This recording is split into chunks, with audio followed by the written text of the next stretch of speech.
여러분 안녕하십니까? 누리 PD 김준입니다. 현대 전쟁의 양상은 우리가 과거 영화나 뭐 이런 데서 봤던 그것하고 다르죠. 직접 이래 서로 이렇게 에, 상대를 확인할 수 있는 거리까지 접근해 가지고 총을 쏘고 이렇게 이제 그 후에는 또 백병전도 벌이고 이런 게 말이죠. 옛날 방식의 이제 이게 전쟁이거든요. 요즘은 상대가 보이지 않는 곳에서 서로 지금 때리는 거죠. 멀리 이제 이렇게 원격전인데요. 미사일 뭐 그리고 뭐 자주포 뭐 박격포 이런 것들 있잖아요. 멀리서 이렇게 이제 화력을 전개해 가지고 큰 피해를 입힙니다. 그리고 공중에서 또 이렇게 폭격하는 것도 있겠고요. 뭐 여러 가지 이제 양상인데 그런데 상대 얼굴은 그 코빼기도 못 보는 수가 있어요. 전쟁터에 나가긴 했는데 근데 어디선가 막 날아오는 거죠. 물론 뭐 극히 예외적으로 서로 이렇게 근접해서 싸울 때도 있을 겁니다. 그렇지만 과거처럼 대규모 병력이 서로 이렇게 마주 보면서 싸우는 그런 상황은 요즘은 일어나기가 어렵습니다. 뭐 드론이 날아오고 이런 시대가 아닙니까? 무인기가 뜨고 막 이런 시대인데요. 그 전쟁의 양상이 완전히 다른 거죠. 그런데도 놀랍게도 말이죠. 과거 전쟁보다도 더 많이 이제 죽는다고 합니다. 병력이. 이거는 그만큼 화력이 지금 뛰어나다. 전쟁 그 무기들의 수준이 과거와는 비교할 수 없을 정도로 위력이 크다. 폭발력이 대단하다라고 이제 볼 수 있겠죠. 러시아 우크라이나 전쟁이 벌써 뭐 3년이 넘었습니다. 그런데 아직까지 이 전쟁이 끝날 기미를 보이지 않고 있습니다. 다행스러운 것은 그래도 이제 핵을 가장 많이 갖고 있는 나라가 러시아인데 핵을 이제 쓰지 않았다라는 거죠. 자, 이런 속에서 자, 드디어 이 전쟁의 양상을 바꿀지도 모를 어, 엄청난 어떤 사건입니다. 이 북한군이 투입된다라고 합니다. 북한군. 그것도 이제 일개 사단 정도가 이제 가는 것으로 보이는데 근데 이거 전쟁이라고 하는 것은요. 일단 한번 발을 이렇게 인제 이렇게 들이게 되면은 그 뺄 수가 없어요. 추가적인 정파 이제 요청을 계속 받게 됩니다. 그렇게 되면 에 추가 파병을 또 할 수가 있고요. 그래서 전체적으로 상당히 인제 큰 어려움에 인제 처할 수도 있습니다. 보낸 쪽도 그렇고요. 받는 쪽도 또 그에 또 상응한 반대 급부를 또 줘야 되는 거죠. 그 공짜로 안 되잖아요. 일종의 그거 인제 파병이라고는 해도 용병입니다, 용병. 월급 다 줘야 돼. 돈 다 줘야 돼요. 그리고 북한은 월급이 얼마 안 되잖아요. 우리나라 한 사람이 받는 월급에 뭐 10분의 1도 안 된다고 라고 하는 수준인데 러시아는 근데 월급이 그렇게 적지 않거든요. 아마 대박일 겁니다. 이 북한 입장에서 볼 때는.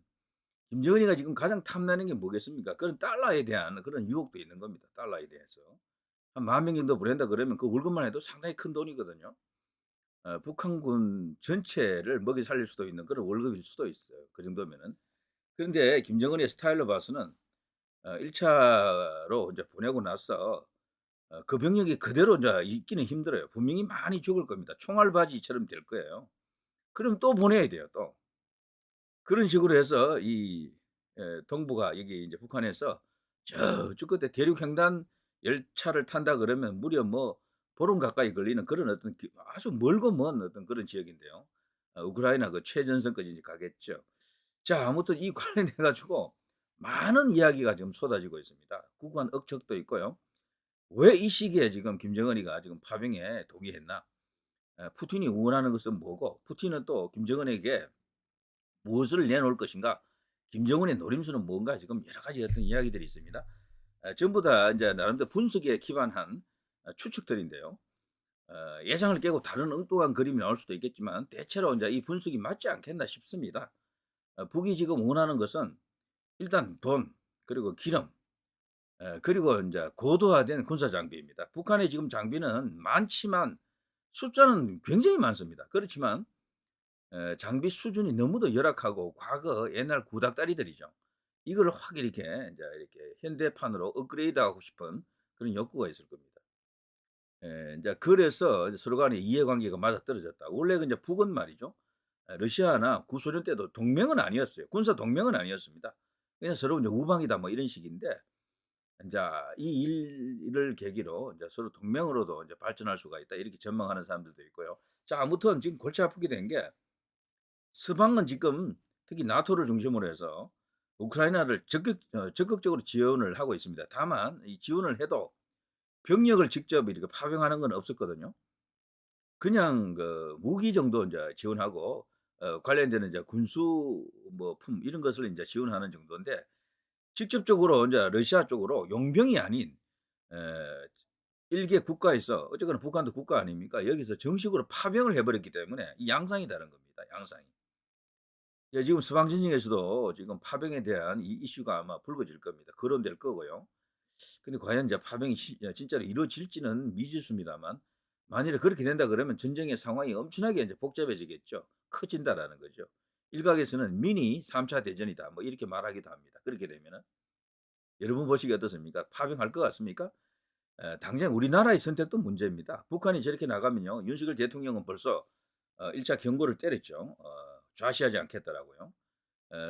이 현 윤 대통령의 뭐 스타일이랄까, 어 강단으로 봐서는요, 분명히 어떤 조치를 취할 것 같아요. 살상 무기 지원을 지금 안 하고 있거든요, 우리나라가. 이렇게 되면 이제 살상 무기 들어가겠죠.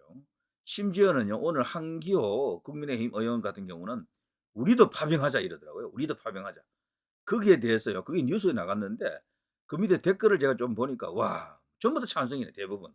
극히 일부가 "미친놈", "전쟁광" 이런 식으로 이제 댓글이 달리기도 했지만, 대부분은 "화끈하다 한기호.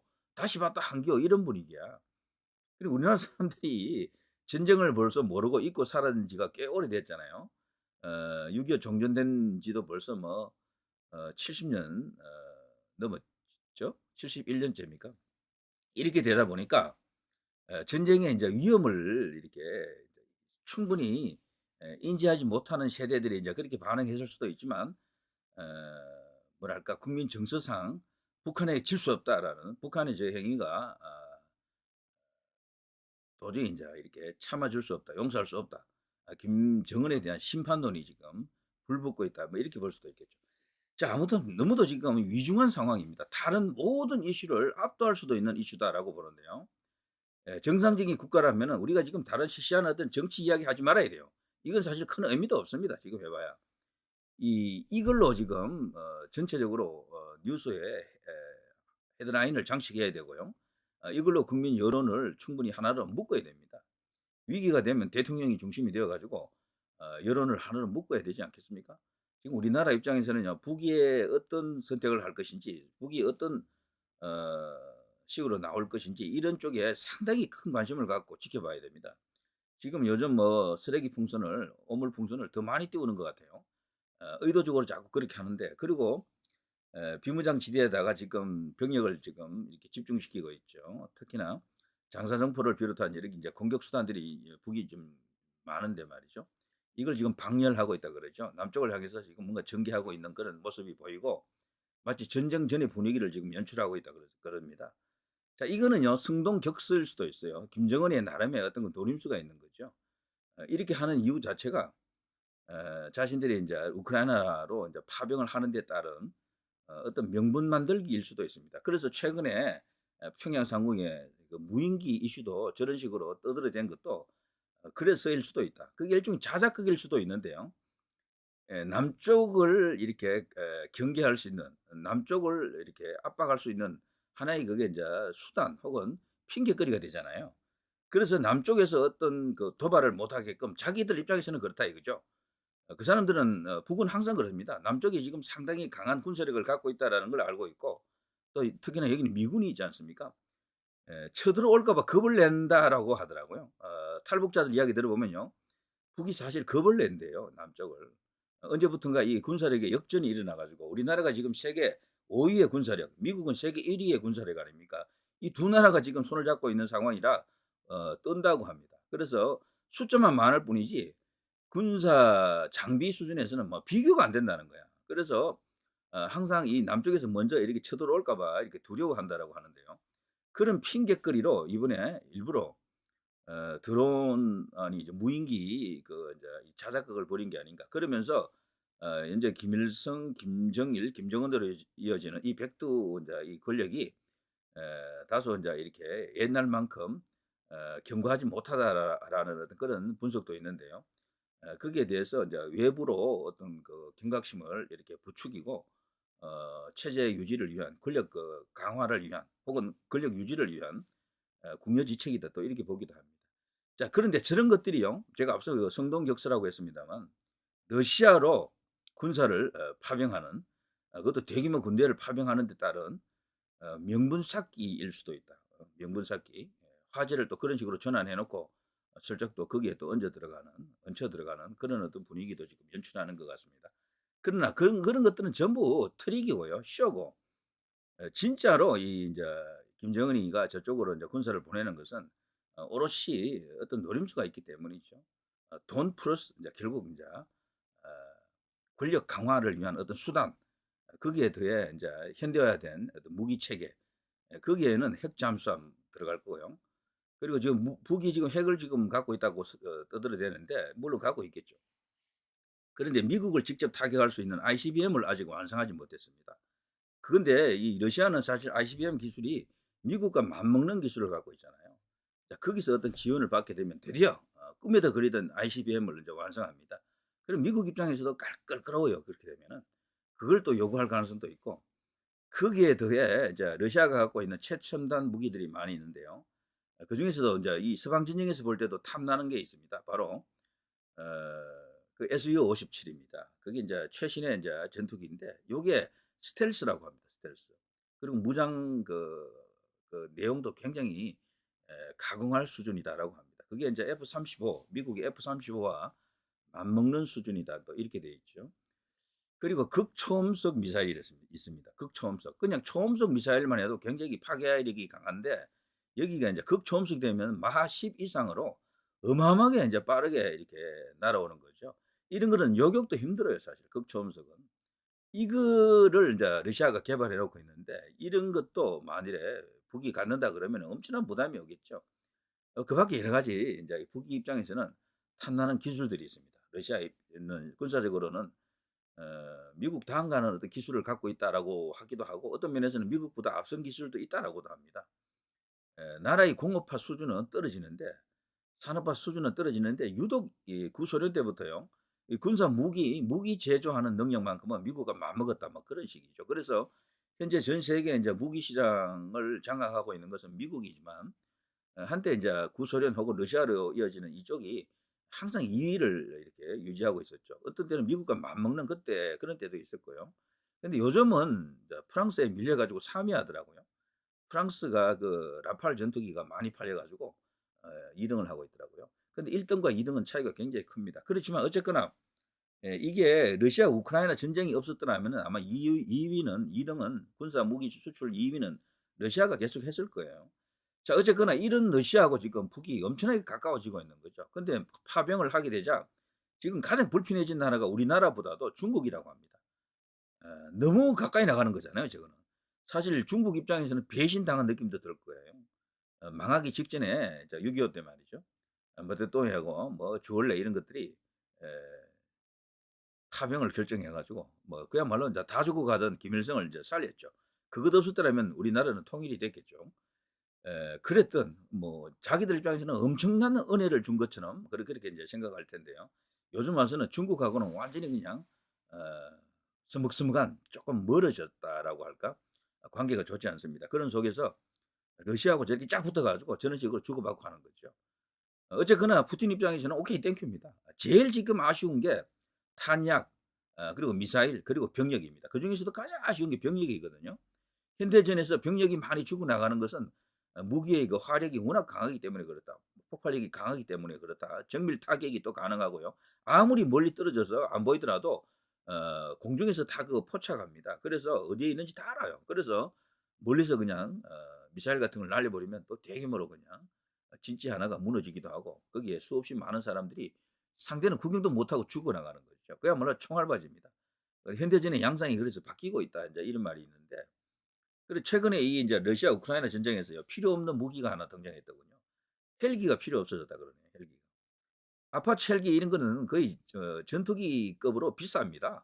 한국전에서 엄청나게 인제 그런 헬기 같은 무장 헬기들이 그 "위력적이다."라고 했었는데 근데 실제 우크라이나 전장에서요. 이 러시아의 헬기가 이렇게 엄청나게 많이 격추당했습니다. 헬기는 기본적으로 느리잖아요. 이거 드론한테 박살난다 그럽니다. 그리고 또 드론이나 아니면 다른 어떤 저가형 그 미사일들 있잖아요. 이런 걸로 그냥 뭐 뜨면 날려 보내 버린다 그러네. 그래서 우리나라도 원래는 아파치 헬기를 4조 원 가까이 인제 구매하려고 했대요. 사실 헬기의 기동성 그리고 공격 헬기의 최고봉은 아파치 헬기가 맞지만 지금 그게 필요 없다는 겁니다 이제는. 그래서 전쟁의 양상이 확 바뀐 거예요. 저는 앞으로 이 드론이 지배하는 어떤 전쟁이 될 것으로 봅니다. 드론은 한 대 150만 원, 200만 원 빼 안 해요.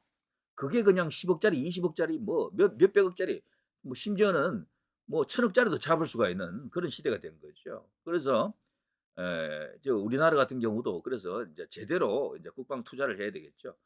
저도 개인적으로 인제 옛날 같은 탱크 잡는 어떤 그 전문 킬러가 아파치인데 이제 이런 것은 이제 큰 의미가 없을 것 같습니다. 아무튼 일단 그런 식으로 요령 있게 잘 이렇게 무장을 해야 되겠죠. 자 어쨌거나 푸틴 입장에서는요. 제일 아쉬운 게 병력이에요, 병력. 그 병력을 김정은이가 주겠다니까 뭐 이게 뭐 눈에 넣어도 안 아픈 존재가 된 겁니다. 눈에 넣어도 안 아픈. 미국도 전쟁을 할 때 제일 힘든 게 병력이에요, 병력. 돈은 많은 나라고 뭐 병력 빼고는 다른 건 다 풍족하잖아요. 그런데 민주주의 하는 나라치고 이 군인들이 막 죽어나가는 걸 그 감당할 수 있는 나라가 잘 없습니다. 자국이 침략을 받을 때는 그거는 뭐 어떤 희생을 치르더라도 막아야 되겠죠. 그때는 뭐 관계가 없겠지만 미국의 전쟁이라고 하는 것이 자국의 전쟁이라기보다는 세계 전쟁이잖아요. 다른 나라에 가서 싸우는 거거든. 거기서 많은 어떤 군인들이 죽어나가면 그 미국 여론이 그걸 받쳐주지는 못합니다. 그래서 뭐 야당도 당연히 비판할 것이고 언론도 당연히 비판합니다. 그렇게 되면 민심이 넘어가요. 그럼 정권 유지가 안 된다고. 그래서 미국이 인제 개입한 전쟁이 오래 끌면은 미국이 집니다, 결국에는. 화력이 떨어져서 지는 게 아니에요. 여론에 넘어가는 겁니다. 베트남전 그리고 한국전도 그 결국에는 더 끌지 못한 이유 중에는 그런 것도 있죠. 그런데 그때보다 지금은 더해요. 한 두세 달만 지나가면 막 종전하라고 휴전하라고 뭐 이렇게 난리를 칩니다, 여론이. 그래서 우리나라도 이제는 미국을 이제 믿으면 안 돼요. 미국을 의존하되 미국을 활용한 여러 가지 어떤 군사 전략을 갖고는 있되 미국만을 믿었다가는 큰일 난다는 겁니다. 그래서 미국의 병력은 그렇게 기대할 바가 못 됩니다. 근데 그거는 러시아도 마찬가지예요. 러시아도 어쨌거나 저기도 선거로 대통령을 뽑는 나라 아닙니까? 과거가 다르다 그러네요. 그래서 러시아 군인들이 막 죽어나가는 걸 견디지 못한다라고 합니다. 지금 일각에 의하면요. 일설에 의하면은 지금 러우 전쟁에서 죽어나간 병력 숫자만 해도 뭐 70만 명이다. 이런 말이 있습니다. 70만 명. 엄청나게 지금 많이 죽은 거죠. 이해가 안 갈 겁니다. 옛날처럼 뭐 서로 간에 마주 보면서 막 이렇게 "공격 앞으로." 이런 시대도 아닌데 왜 이렇게 많이 죽느냐는 겁니다. 여기 보면요. 지금 우크라이나 전쟁에서 러시아군은 큰 피해를 보고 있다. 2022년 개전 이후 죽거나 다친 러시아 병사만 70만 명에 이른다. 이게 상대 소총에 맞아 죽은 사람은 그렇게 많지 않을 겁니다. 전부 뭐 날아오는 어떤 미사일이나 그 밖에 다른 어떤 포탄 등에 의해 가지고 죽었다라고 봐야죠. 폭발에 의한 죽음으로 보입니다. 자 러시아군이 70만 명 죽었으면 우크라이나는 어떨까요? 저는 더 많이 죽었을 것으로 봅니다. 더 많이. 한 100만 명 죽었을 것으로 봐요. 그러니까 벌써 그 전쟁에서 그 뭐 어마어마하게 많은 사람이 죽은 것이다. 그러니까 여기 가는 사람들은요. 전쟁에 투입되는 사람들은 그냥 총알바지가 되는 거죠, 총알바지. 그걸 알고도 김정은이가 보내는 겁니다. 이건 그래서 제가 앞서 말씀드린 것처럼 그런 여러 가지 의도가 있는 것이다. 푸틴은 어쨌거나 이 국내 여론도 조금 잠재울 필요가 있습니다. 독재자이긴 해도 어쨌거나 계속해서 이런 식으로 부정적인 여론이 높아가면은 자신도 위험해요. 그래서요, 저기 러시아 군인들 자 이렇게 저렇게 많이 죽어나가는 것을 뭐 숫자도 없고 도저히 인제 국내에서 그걸 자꾸 충원하자니까 그것도 어렵고요. 이런 때 김정은이가 나서서 저런 식으로 인제 떡 들이대니까 얼마나 오케이 땡큐겠습니까. 그래서 큰 걸 선물할 가능성이 있어요. 앞서 제가 설명한 그런 최첨단 군사 무기들 거기다가 뭐 ICBM 관련해서 그리고 석유, 기름 이런 거 말이죠. 가스 이런 것들 그리고 또 월급으로 돈 김정은이 필요하는 걸 다 줄 겁니다. 다 줄 가능성도 있어요. 자 그걸 그렇게 되면 우리나라가 이제 어떻게 되느냐. 자칫하면 이게 남북의 균형이 깨질 수도 있잖아요. 그러니까 우리 대통령이 윤 대통령이 뭔가 주도권을 쥘 수 있는 상황이 왔다라고 이제 보여집니다. 거기에 상응하는 어떤 조치가 필요해요. 살상 무기 보내는 것과 함께 뭔가 여론을 좀 이렇게 일으키면서 거기에 대해서 여야 간에 찬반은 붙겠지만 국민 여론을 하나로 모으는 과정에서 뭔가 새로운 국민이 열릴 수도 있겠다 이런 생각이 듭니다. 자, 뭐 제가 원래는 뭐 이게 뉴스 헤드라인 보고 설명을 하려고 했는데요. 뭐 오프닝 하면서 그냥 계속 이야기하다 보니까 거의 다 해 버렸네요. 극도로 심각한 전개, 북한 우크라이나전 파병이 세계 초조해졌다. 초조할 수밖에 없죠. 이거 자칫하면요, 전면적 3차 대전은 아닐지 몰라도 미니, 미니 3차 대전처럼 될 수도 있어요. 저쪽에서도 파병이 오는데 이쪽에서도 안 갈 수가 없잖아요. 이제 그런 식인데요. 자, 우크라 파병 북한군 영상 입수 나오라. 야, 나오라 마. 자, 북억양 목소리가 담겼다. 러시아 전문가들 북파병 큰 도움 안 돼. 동원령은 미룰 것이다. 거기가 지금 겨울 아닙니까 이제? 개죽음 당할 겁니다. 그야말로 탄알바지 될 거예요. 김정은이가 그럼에도 불구하고 보내는 것이다. 그 정도로 절박하고 얻는 게 있는 것입니다. 그리고 이제 그 미국 대선에서 트럼프가 또 될 수도 있잖아요. 그렇게 짧다고 보는 겁니다. 요 기간이. 트럼프가 지금 공언하고 있잖아요. 자기가 대통령이 되면 우크라이나로 지원을 끊는다 그럽니다. 그럼 전쟁이 안 돼요. 그럼 이대로 그냥 끝나는 거야. 결국에는 러시아가 이기는 거죠. 러시아가 지금 우크라이나 땅을 많이 지금 뺐었거든요. 그걸 그냥 양보하지 않으면 그냥 가져가는 거야. 물론 협상이 있겠죠. 그 사이에. 자, 그런 것까지도 계산을 넣었다. 김정은이다 원래는 더 일찍 이렇게 파병할 수도 있었지만 시간을 끌었다. 그리고 미국 대선을 계산했을 겁니다. 그리고 기본적으로 푸틴하고 김정은이가 트럼프가 대통령이 되는 걸 원하는 사람들이잖아요. 두 사람 다 트럼프가 되면은 뭐 이러이러한 그림을 갖고 있어요. 예, 서로 입장이 딱 맞아떨어진다. 병력 절박한 푸틴, 북의 행복이 등 첨단 기술 제공할 수도, 북한 8일 만에 대남 쓰레기 풍선 살포, 경기 강원 이동 가능성. 자, 조선일보 우크라이나 러 파병 북한군 나오라 말하는 영상 공개. 북 청와대 습격 후신 폭풍 군단 파병. 이 폭풍 군단은 우리로 치면요, 이제 이 공수부대 같은 그런 뭐 특수 부대라고 봐야죠. 자, 러시아 군복 2조 신분 정도 졌다. 어, 북러 관계 실질적 군사 동맹 넘어 혈맹으로 진화된다. 한동훈 북한 파병으로 북러 군사 동맹 확인 명백한 위협이다. 어, 자, 중앙일보 뭐 비슷한 이야기입니다. 자, 우크라 파병 북한군 영상 입수 러시아 보고품 받으면 나오라 야. 72시간도 안 된 영상 러시아 연해주 훈련장 추정. 자, 이들이 지금 일부는 수송기를 타고 바로 전장으로 날아가고요. 또 일부는 아마 그 대륙 횡단 열차를 타고 또 가기도 할 겁니다. 북한 평양 침투 드론 한 국군의 날에 등장 합참 대꾸할 가치도 없다. 이거는 정말 내부 조작용으로 자작극을 벌였다라고 하는 게 맞을 겁니다. 자, 북최정예 폭풍 군단도 간다. 이미 8일부터 우크라 전 파병되어 있다. 이런 이야기들. 자, 요 정도. 자, 요거는 이제 다른 시간이죠. 요거 참 재밌는 사진이죠. 현직 대통령, 전직 대통령 둘이 이런 모습으로 찍혔네요. 자, 누리 PD 김준이었습니다. 여러분, 대단히 감사합니다.